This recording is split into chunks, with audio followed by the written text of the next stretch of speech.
Honey is bee vomit. Carrots used to be purple. Candies are made with crushed beetles. Wasps mate inside figs first, and then they can blossom. Potatoes are being grown in space, and there are more than 4,000 different uses for corn, from food additives to fireworks. We eat it every day, but there's probably a lot you just don't know about food. Moreover, where it comes from, what impacts it has on you, and how growing, processing, transporting, and composting food is one of the largest human impacts on the planet. All right, so speaking of eating, you're about to change the way you look at food and the future. You have the power to change the planet. It's in your hands, y'all. And it's in your carrots, it's in your mouths, and it's in bee mouths. We're going to work backwards from the outcomes of food systems to the actions you are taking now and can take in the future for the food system to do more with less. Diets are influenced by all aspects of the food system, and they affect nutrition and health as one of the main outcomes of food systems. Throughout the world, people still do not have access to adequate calories or a diversity of healthy and nutrient-rich foods. This lack of access results in higher hunger and micronutrient deficiencies throughout the world. Rising incomes have increased the availability and accessibility of nutrient foods like fruits and vegetables, yet these have also contributed to people eating more unhealthy foods, like highly processed foods and sugar-sweetened beverages.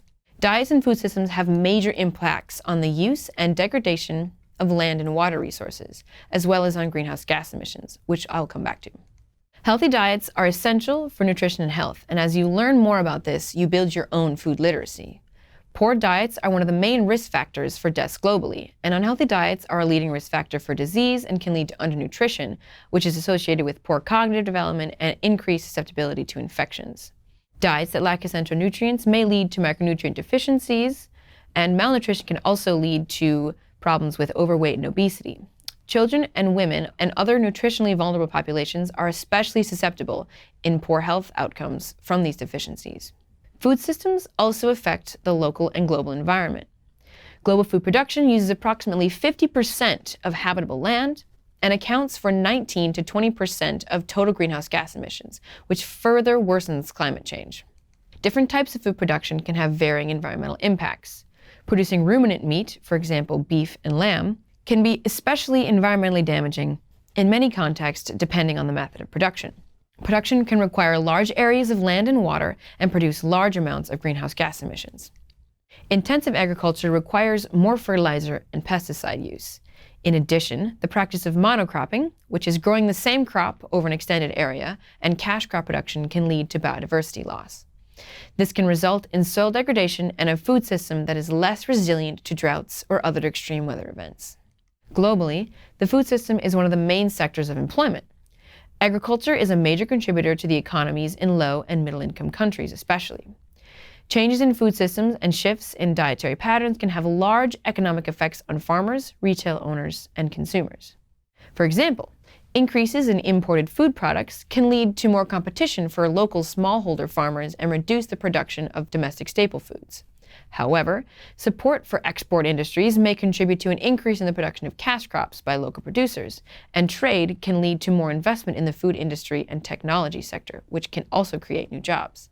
Food systems play an important role in societal well-being. They help to make sure that all members of society are able to be as healthy as possible. And to achieve this goal, food systems can help ensure that all members have equitable access to a healthy diet for foods or food security.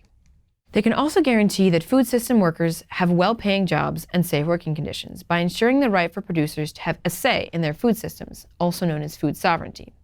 Equitable food systems can help promote community health, gender equality, labor rights, and animal welfare rights. As you can see, there are many trade-offs when it comes to food systems, and there are also many local, personal, and external drivers to improving and making these outcomes in food systems more sustainable.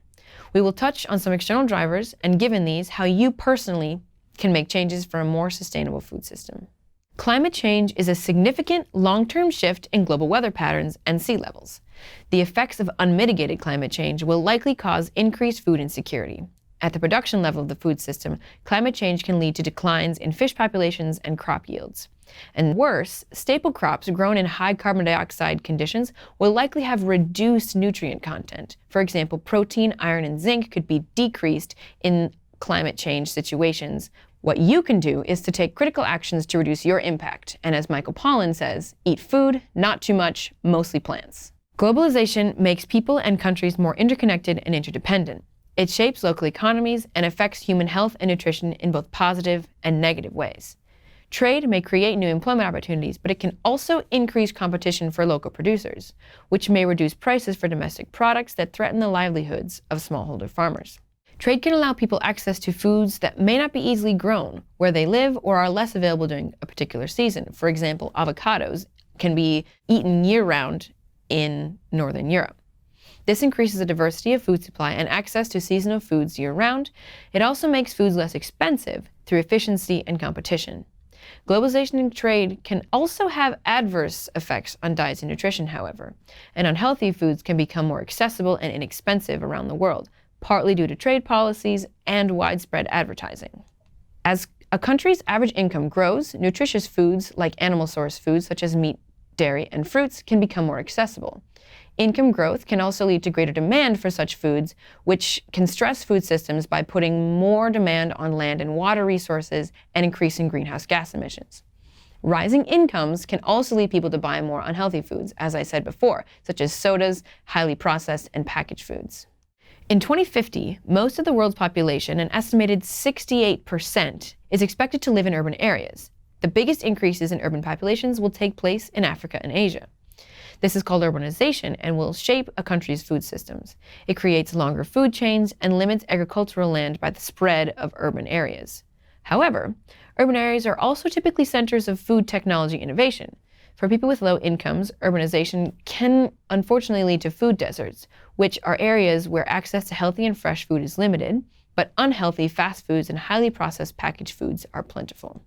From 2017 to 2050, the world's population is expected to increase by more than 2 billion people.